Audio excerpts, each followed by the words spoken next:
Jadi kalau Anda merasa sendi Anda sakit, badan pegel-pegel, biasanya kita pergi ke lab. Kemudian kita bisa cek asam urat. Bisa jadi asam urat kita tinggi, lalu kita pergi ke dokter umum. Atau bisa juga sebagian pergi ke apotek. Dan kemudian dokter atau apoteker biasanya memberikan obat untuk menurunkan asam urat. Yang paling common adalah diberikan allopurinol 100-300 mg. Tergantung kadar asam urat yang tertera di dalam lab kamu. Terus kita disuruh untuk nggak makan jeroan, daging, emping, dan lain-lain. Kira-kira begitulah penanganan yang umum pada penderita asam urat.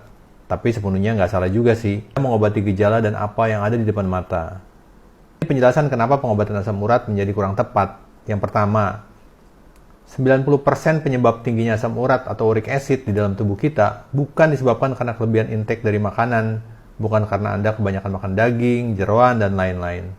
Yang kedua, lebih dari 60% asam urat yang ada di dalam tubuh kita itu diproduksi sendiri oleh tubuh. Cuma 20-30% yang berasal dari makanan. Jadi tubuh sendiri yang dominan memproduksi asam urat. Untuk apa sih tubuh memproduksi asam urat? Kalian juga harus paham bahwa asam urat itu diperlukan untuk tubuh. Untuk menjaga imunitas tubuh, menjaga kadar garam supaya tekanan darah stabil, sebagai antioksidan yang kuat untuk menjaga jutaan sel tubuh kita dari kerusakan radikal bebas. Yang keempat, asam urat yang menumpuk pada sendi sebenarnya bukan disebabkan karena kelebihan intake dari makanan, tapi karena kegagalan ginjal mengeluarkan atau menetralisir asam urat. Jadi yang perlu diperbaiki adalah fungsi ginjalnya, supaya kalau ada kelebihan asam urat, ya bisa dikeluarkan. Pertanyaan, apa sih yang menjadi penyebab masalah gangguan ginjal? Tidak lain karena resistensi insulin. Apa yang menyebabkan resistensi insulin dalam tubuh kita? Nggak lain karena konsumsi karbohidrat atau gula kalian yang masukkan setiap hari selama bertahun-tahun secara berlebihan. Jadi nggak seimbang antara intake dan kalori yang kalian pakai kita sehari-hari.